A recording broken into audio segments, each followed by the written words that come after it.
911, what's your emergency?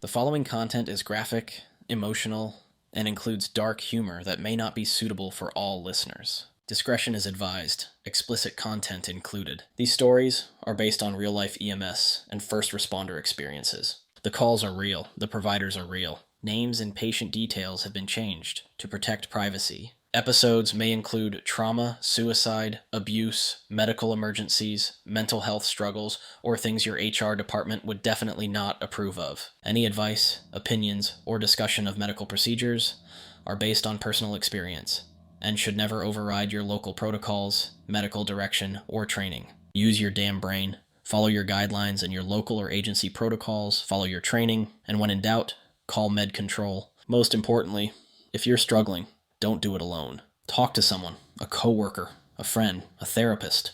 Or hell, reach out to me. I'll answer. Need help right now? Text or call 988 or visit 988lifeline.org.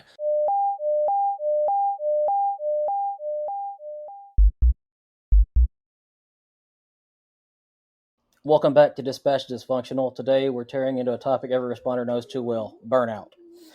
And not the Instagram kind with candles and yoga mats, the kind that makes you stare at the ceiling at 3 a.m. and wonder if you can keep doing this job one more shift.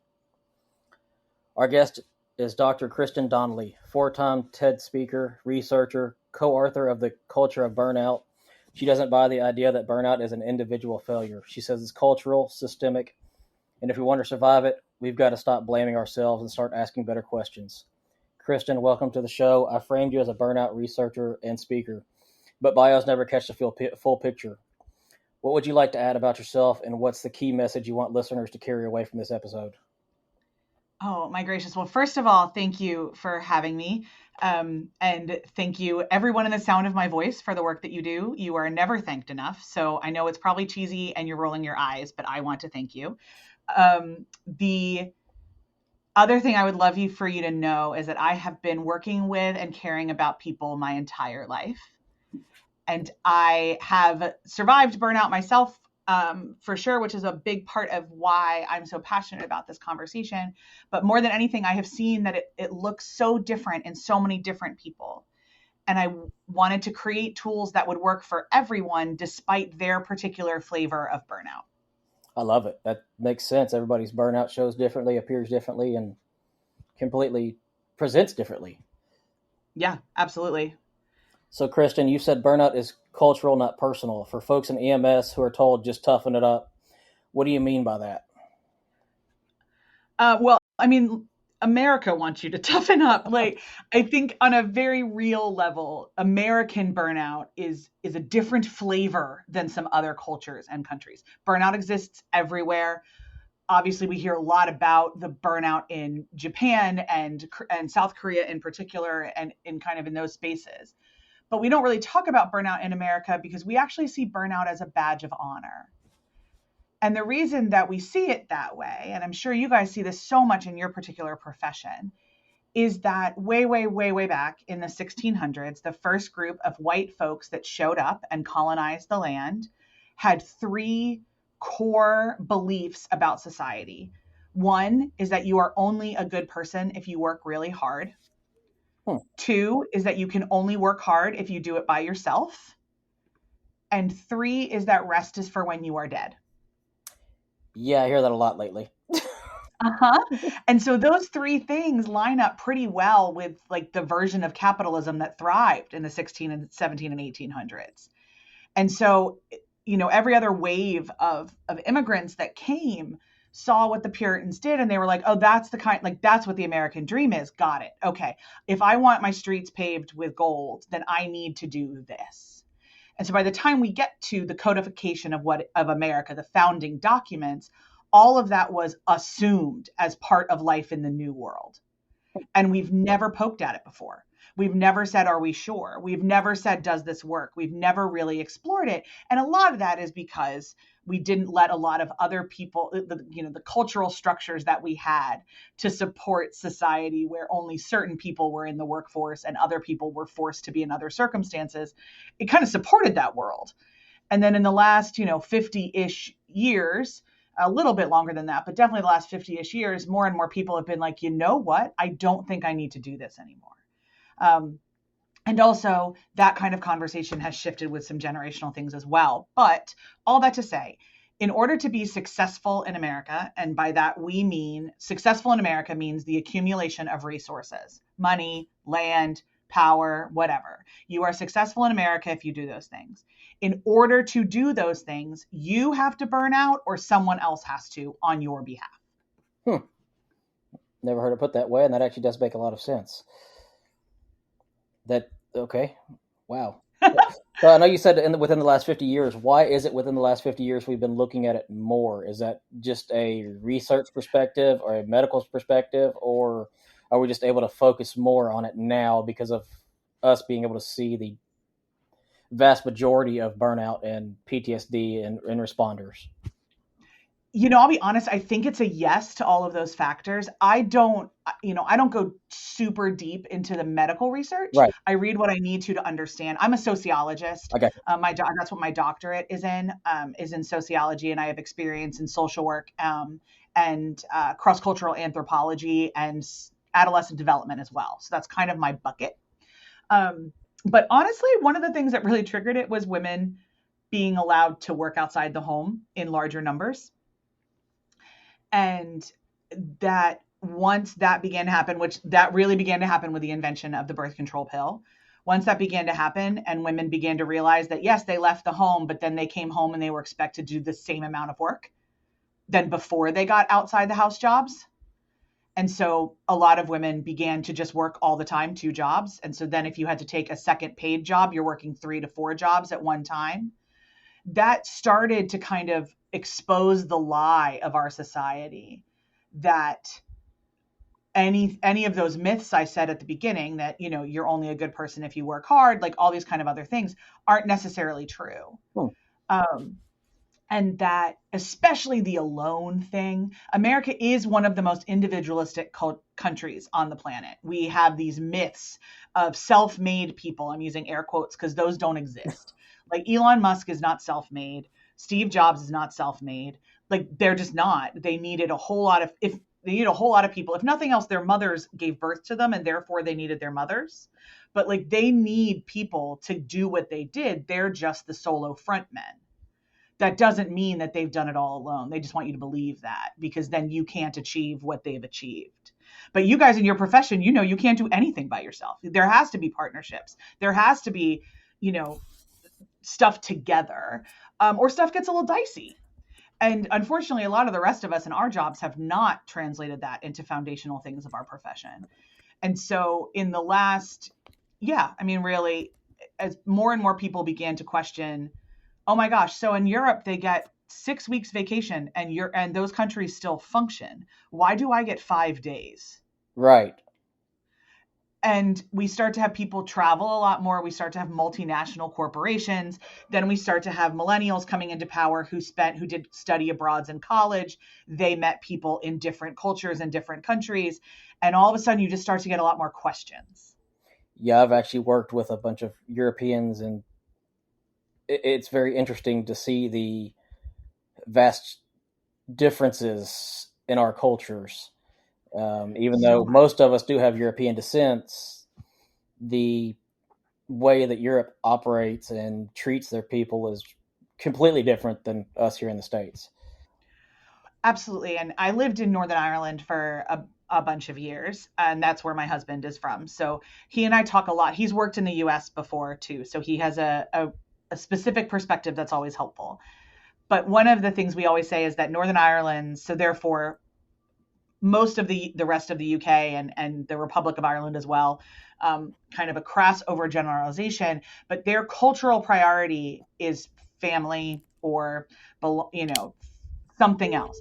Our cultural priority as Americans is productivity. Right. And so the minute that you value productivity over personhood, you're going to get the problems we face now. And the WHO identified burnout as a problem a while ago, but they also said it only exists in workplaces, which I find to be crap. And so does my research partner and Aaron, who I wrote the book with. There's just no way. Burnout occurs anywhere that you are expected to bring your time, talents, and expertise, and you are not given adequate time to take a break from that space. So for anyone listening, work might not be burning you out. You might be thriving at work, but home is killing you. That doesn't mean you aren't burned out. I never thought of it that way. So that brings me to this question here. So what's one story or pattern you've seen that proves burnout isn't about weakness, but about systems failing us? Oh my gosh. Oh, well, so first of all, you should always know that I just don't think that weakness is this terrible, terrible. Weakness means taking a break sometimes and letting other people carry the thing. It doesn't mean failure or giving up. That's just not how I see it. So with that caveat, I would say that I'll share a personal one, actually.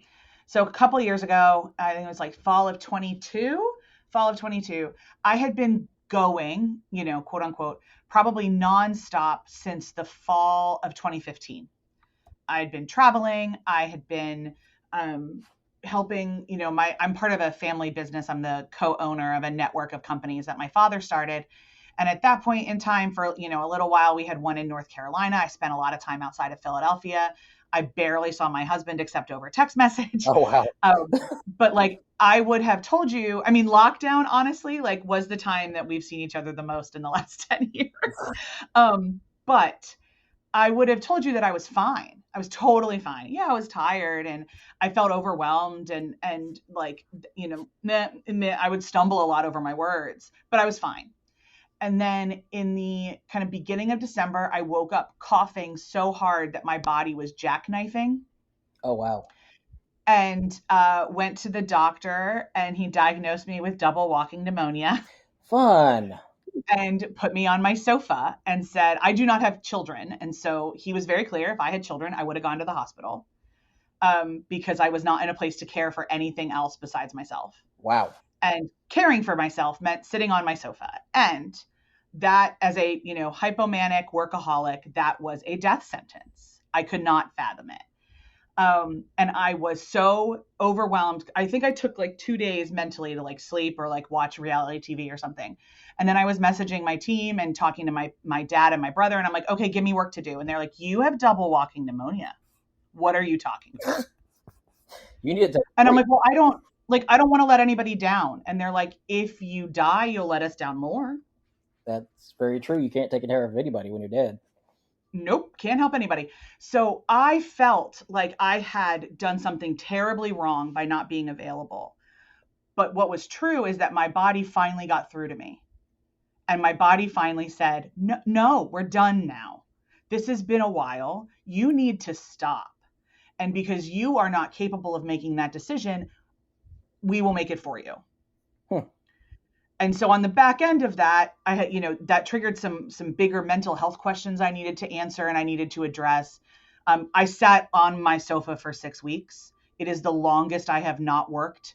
I honestly think since kindergarten. I started working for my dad when I was 9 in the summers. So even a little bit earlier, I think probably 8. So work has been a huge part of my life. And I would have said that stopping was weakness for a lot of it. And now the more I study the stress cycle, the more I study the physiology of our bodies, the more I realize that individualism is a cancer that's killing all of us. The more I am both sociologically and emotionally convinced that capitalism has packaged stopping as weakness because they can't make money off of it. Never heard it put that way. That makes a lot of sense. I like that one. So why do many high performers feel like it's their fault when they hit the wall? Because we're told from a very early age that we have control over our future. We can be whatever we want to be. We can do it all. We can, pick a thing. Right. And so subconsciously that sinks into our brains as believing, therefore, if we don't do all the things we want to do, if we don't accomplish our whole to-do list, if we don't conquer the world, if we're not on times 40 under 40, we have failed. Yes, ma'am. I like it. And then, so you've written about curiosity as an antidote. How can asking more questions actually help fight the burnout? Oh, in so many ways. So, first of all, I will say that I deeply believe that curiosity is the most important thing a leader can have, full stop. Okay. And you guys see this in your profession too. You have to be curious about whatever is happening at the scene. You have to be curious about what's ever happening with the patient. You have to be curious. But as is often the case for any profession, my guess is that a lot of you don't take that curiosity to other places in your life.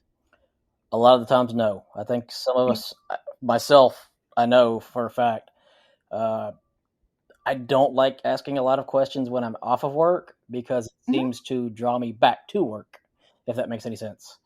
Completely valid. I mean, I teach, empathy and burnout prevention and leadership and all these kind of things. And then I'll go home at night and snap at my husband constantly.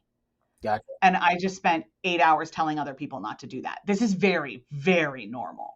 Right. And I think it's just, as you were saying earlier, is the capitalism in America and, the jobs we have is we get so absorbed in our own lives and our work that we have no choice but to take it home with us. And the PTSD, the burnout, it creates such a stress mentally and physically that we don't have any other way to let it out other than our close ones that are as close to us as possible. And we trust because that's just how we are. Was the closer someone is to you, the more you take it out on them. Well, think about it this way. Back in the days of yore, when we were hunters and gatherers, the hunters would go out and try to get food for everybody else. And they would encounter a bear, let's say, and the bear was not going to be hunted. The bear was going to eat them. So their physiological response was to get out of there. Right. Run as fast as you can, get back to the place where you are safe, where your body will let go of all of those chemicals, those stress chemicals, and exhale. Gotcha. The problem right now is that our chemicals have not updated. And so any stress event is generally seen as a bear coming at you. So stress events in y'all's jobs, but also stress events in your life, your body produces the same amount of chemicals. And so the minute you can get somewhere you are safe, the chemicals will calm down. Here's the problem. When you've been in burnout for a long time, some of you may have been in it for years, some of you may go in and out of it, some of you don't know what we're talking about, all of that. What will happen is that you actually don't have the emotional capacity, the deeper you are in burnout, to human again, if that makes sense. So everything is still a crisis. You're still in fight or flight mode, even though you're safe and your hormones have calmed down. Your body is so intense on all of it, the PTSD, anything else you want to chunk into that.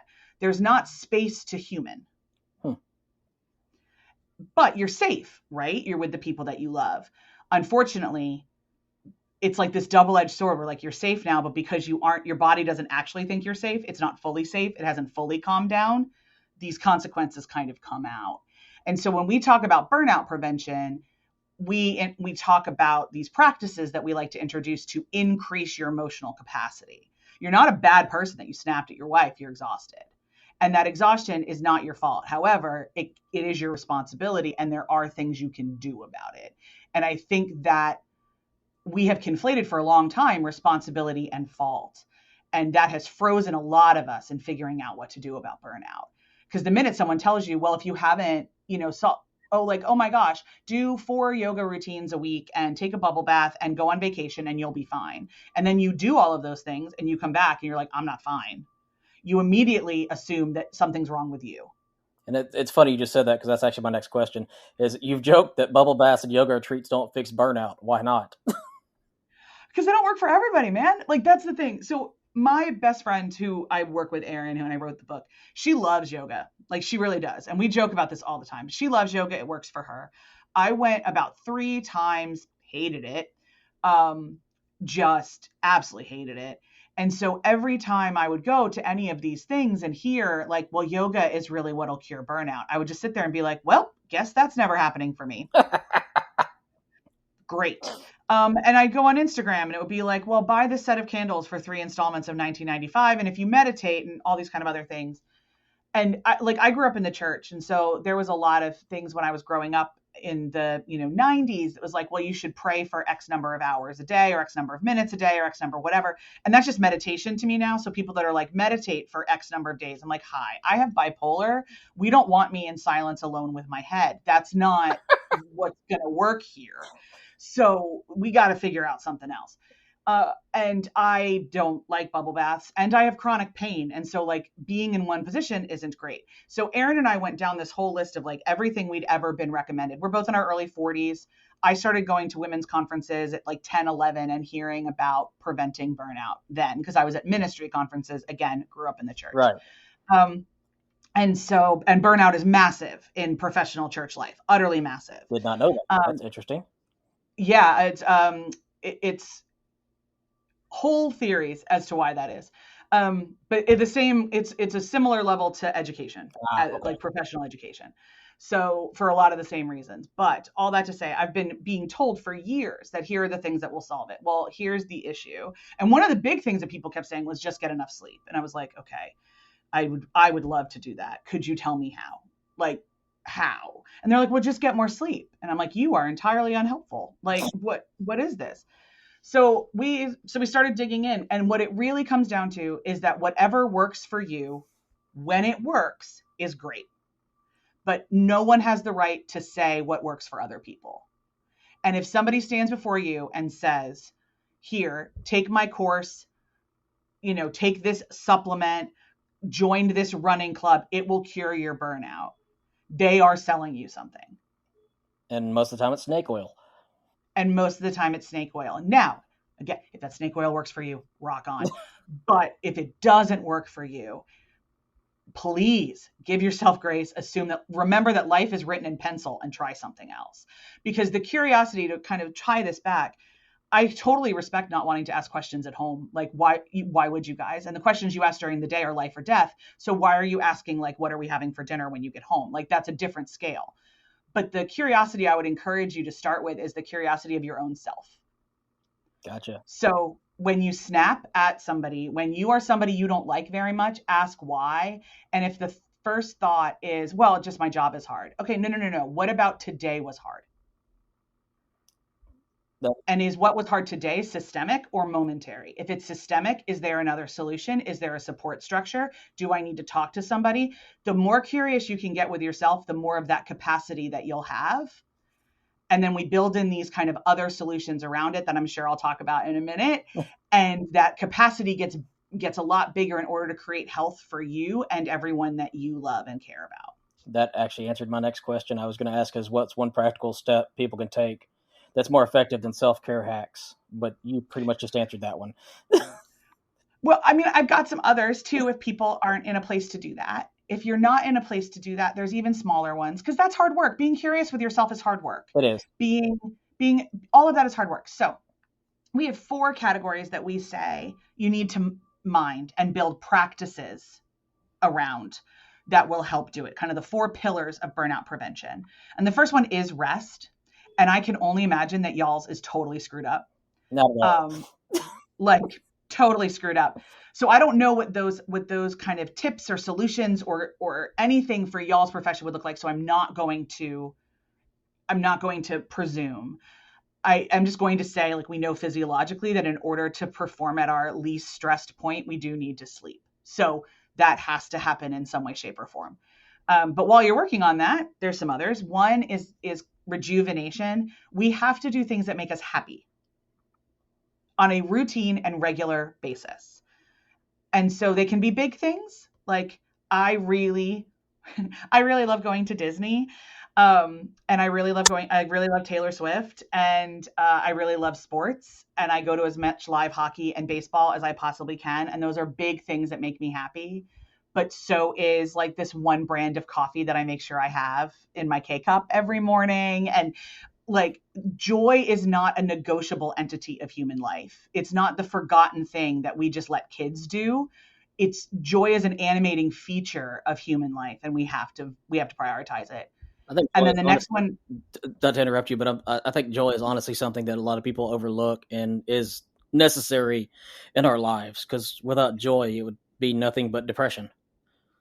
absolutely. And we look at all of the, movies of the 80s where like people were working until like 8, 9, 10, 11, 12 at night in offices, and it's all drudgery and everything else. And then they find like the joy within them. And, Right. like, the movie Hook, like Robin Williams learns how to be Peter Pan again because he has fun. And we just take those movies and then we say, oh, that doesn't apply to me. But like, no, it does. It really does. And there's lots of research on cortisol levels and happiness and all this kind of other stuff. But just like colloquially, people that have fun with life amidst the hard work, amidst the everything else, amidst life, but they also prioritize fun, are more fun for all of us to be around. And it just kind of like fun begets fun begets fun. Right. And also, fun is not productive. Fun is just fun. Again, that's and so true. If you can take time away to cultivate joy, that's not a productive feature that is like within the realm of your profession. And so then the third, we call it realignment. And we just really want you to remember who you are in the universe, and that you are important, but you aren't imperative. Like you're allowed to take naps and you're allowed to take breaks, because the tides will come in without you. And that sounds really, really basic and kind of laughable, but it is actually often something any high achiever forgets.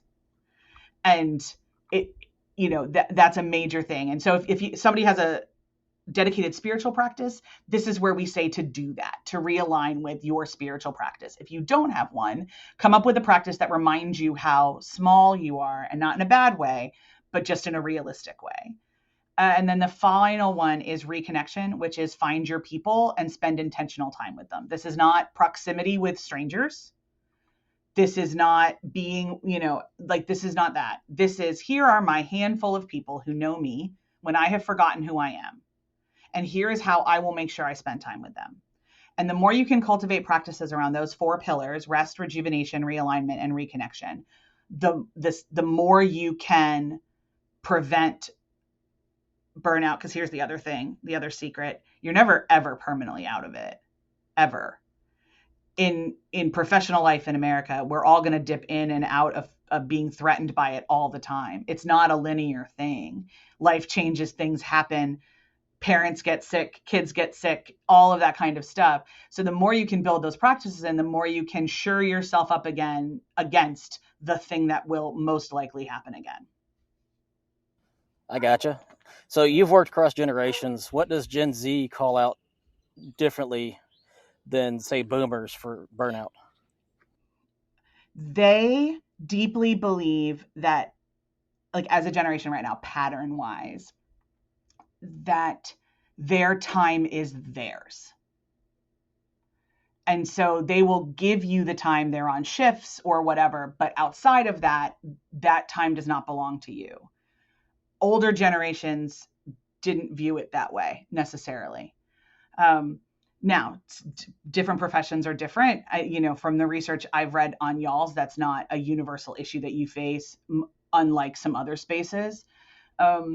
But that's a really big one. There's a lot around, protecting peace in a way. Like their way to kind of mitigate burnout is often getting rid of the stressful people in their lives. And they're also, from my perspective, at the moment, assuming things about burnout that are not necessarily true, including that like physical activity is the main way to prevent it. And that's a little bit of a difference that I hope evolves. I also would love to know if I would love to learn that my research in that has holes in it, if that makes sense. It does. So in healthcare and EMS, we always hear the suck it up is practically the policy. So how do we start rewriting that script and making it better? It's a great question. And it's gonna, I think, require relationships. So we all know that there are people that never suck it up and are very gentle with themselves and walk away easily and all those kind of other things. They need to be encouraged to be committed versus other people that will tell you they're fine with, half their head falling off. And they need to be encouraged to remember that you're in this profession for a long time, not a short time. And the constant conversation of that all of this is a marathon. And we all feel this urgency that it's a sprint, and it's simply not. It's a marathon that is flexible and changeable, and we can make it work. And so it's a lot of conversations around, what does hard work really mean for you? What do these hours mean? What does this work mean? What is important to you in your job? How do I make sure that you get that happening and you don't take on everybody else's important thing? So it's a lot of, again, curiosity about your folks, curiosity about yourself, figuring out what your values are. Most first responders I've talked to, I ask them why they're in the job. The first answer is, I want to help people. And I dig deeper, and there's nuances to it.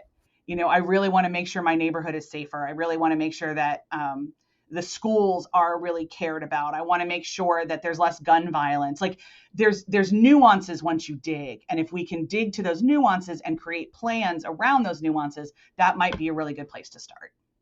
Okay, that I've never heard it put that way, and I never actually dug into the nuances like that. That does make a lot of sense, and I love it. Well, I mean, you're busy saving lives. I am busy talking to people at, Wawa. So right. Hey, there's nothing wrong. We are different people. I do the same thing, just getting coffee or Cokes at Wawa. Hey, I love it. Yeah. So you co-wrote The Culture of Burnout. What's the one message from that book you wish every EMS chief and hospital administrator had tattooed on their desk or really on their forehead? Man,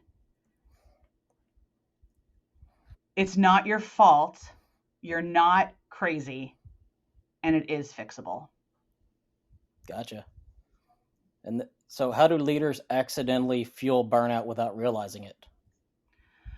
Oh my gosh, how much more time do we have? That's up to you. No, it's a great question. And as a leader myself, it's something that I think about quite a bit. I think, there's a couple ways, and these are just off the top of my head. They're not, prioritized in any way. But one major way that I've really realized is treating caregivers who care for children and caregivers who care for adults or relatives with different priorities. Okay. So lots of organizations will be like, oh my God, no problem. You have to go pick up your kid from school. We'll flex your schedule. But they won't be like, oh my God, your parent is in the hospital. We'll flex your schedule. Right. It seems like it's age-based, I hate to say it, but discrimination in the end on that. In a certain way. And the same thing with organizations will look at child-free or child-less adults and say, oh, you guys have so much more time than the kids with children, than the guys with children. True. And sure, I might have more time than my brother. I don't have children. He has two. But I should not be punished for my choices with your mismanagement of time. So that's a thing that I think we do. I think we also tend to know our employees only as for what they can do for us. And there's boundaries and lines here, but I really like knowing the names of my employees' kids, and I like knowing where they go to school. And I like being able to ask them, questions about certain things. And so as much as possible, they understand that I know that they're humans. And my particular role in the company, I often know them better as people than their specific task for us, just because of the way the structure is. Gotcha. But that's all intentional and a lot of work, and I'm not really good at it all the time, but it's something I try to do. So really, anytime we prioritize corporate or organizational productivity over personal care of some fashion, I think that's a really big way. And then we have to be honest that just the structure of vacation time or time off, even the mandated clocking in and clocking out, we have to acknowledge that people stay in jobs for a lot longer than they want to because that's how they get health insurance. there's just so much about the culture of work in the US that we can't do anything about, but because we are in charge of it in some way, we contribute to. And so it's even more imperative for us to think, what can I do to balance that? And how do I, as much as possible, center the person over the productivity? I love it. And then you've said asking questions is more powerful than giving answers. What's a question we should begin asking ourselves after a hard shift or after a hard call? What was my fault and what wasn't? I love it. It's easy and it's easily answerable in your own mind. Yeah, or you can even, I have a friend who's a first responder in Dallas, and he started carrying a moleskin notebook around and writing those answers down. This was a tip from one of his other friends, so I passed this on entirely free of charge, but it works for him. He's a tangible person. He needs to be able to read things. So when it's been bad, he writes down what was his fault and what wasn't. And just to get it out of his head. And then once he's, gotten a little bit of distance, sometimes even all he needs to do is shower, he can then look at what was his fault and see if it was a one-time thing or a pattern and like what he needs to do with it. But that's helped him kind of goldfish things as much as possible. I like it. I actually do the same thing sometimes. And just for everyone out there, I know you'll probably agree with me on this as well, Kristen, is if you need help, reach out to therapists, reach out to psychologists, social workers. They're all there to be able to help you, to be able to get through this burnout and PTSD that we all get. They can always provide tools like that as well. Yeah. And remember too, sometimes this requires medication. Right. A lot of times it doesn't, but sometimes it does. And that doesn't mean that you're bad at burnout. That just means that the chemicals in your brain did a specific thing, and that's it. And we do so little brain research, so little, that we're all still kind of making this up as we go along in informed ways, I promise.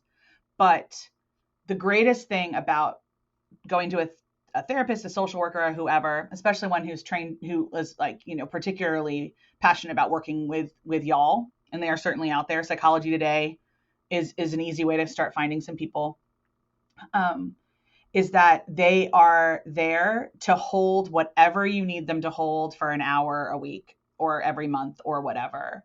And they have no agenda other than letting you get everything out of your head. And that is, I would imagine, I'm not a first responder. We've established this, but I own a business. And there are times that my days are really like capital N, capital G, not great. And I can't tell my husband for any number of reasons. And it just sits in my head and it gets worse and worse and worse and worse. But if I see my therapist like right after that bad day and I get it all out of my head, everything feels more tackleable. And so it isn't necessarily that you have these grand, giant life patterns that need fixed. You probably just need a safe person to scream everything at.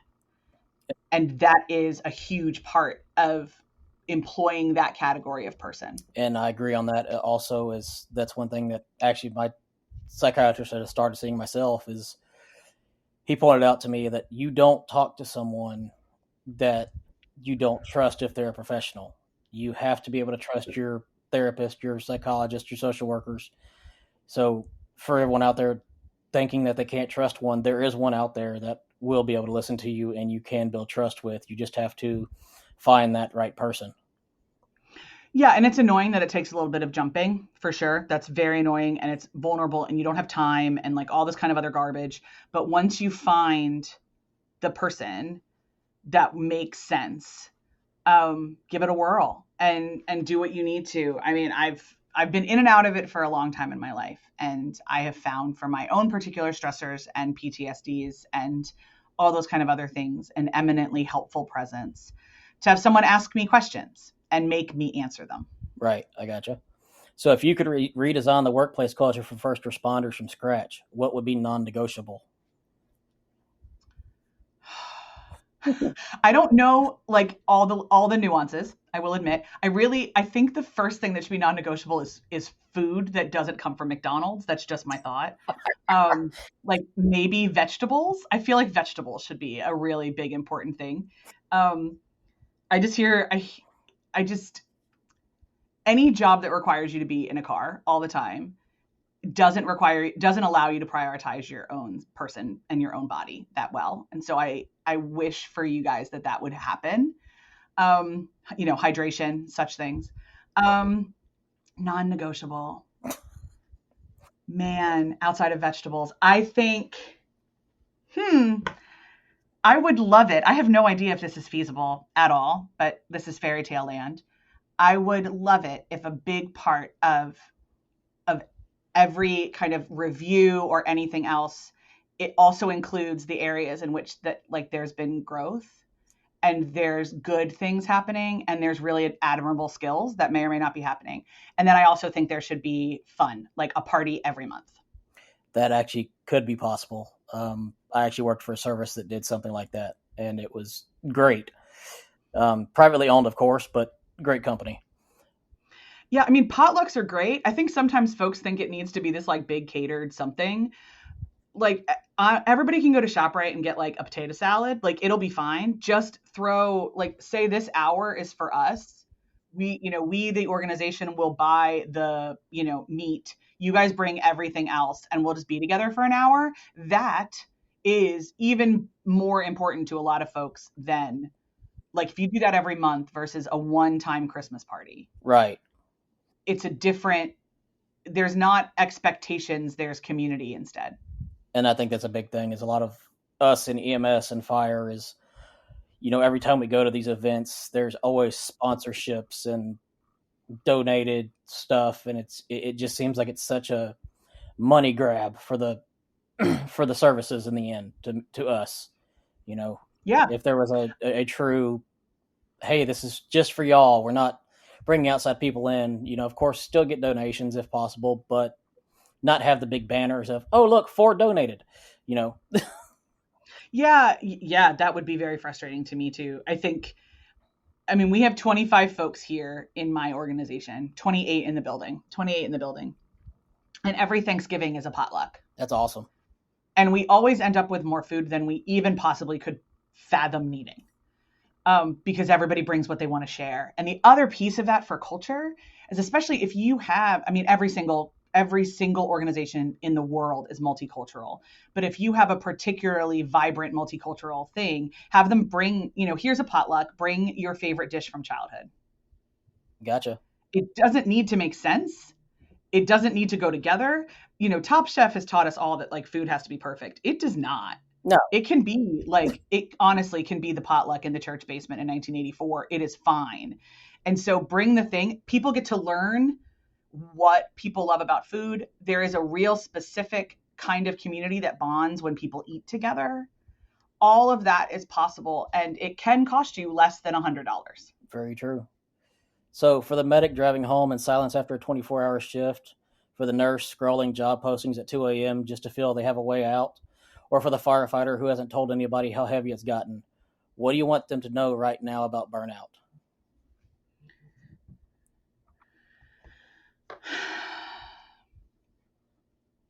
I want you to know that however you need to handle it right now in this moment is okay. And I want you to know that there are other ways possible. It feels permanent, but it's not. It is manageable in creative ways that will still give you power over your own brain and over your own exhaustion, which I know right now is what feels so immutable. You just can't wrap your brain around making anything happen in a very, very awkward way and somewhat embarrassing, I am sure. So what I hope for you is that you can internalize the idea that you have been told this is who you have to be, and that's not true. I love it. So that was Dr. Kristen Donnelly reminding us that burnout isn't weakness and it isn't our fault. It's a signal and it's cultural. And the way out starts with questions, not guilt. So, Kristen, if someone wants to find out more about your research, your newsletters, or more about you, where could they go to find that out? My website is Dr. Kristen Speaks, all one word, and Kristen is spelled with an E-N at the end. And that will kind of get you everywhere you need to be. All right. And remember, exhaustion isn't failure, it's feedback. Any final words, Kristen? No, that's a good one to end on. Thanks so much for having me. I hope I helped in some small way to any of you listening. Yes, ma'am.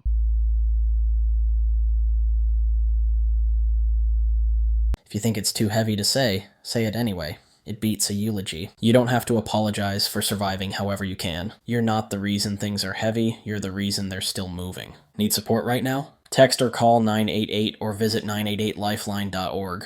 You're not alone, not in this job, not in this fight. Want to share your story or connect? Visit critical-run.com or message the Facebook page Dispatched and Dysfunctional. We're building this for you, for them, for all of us.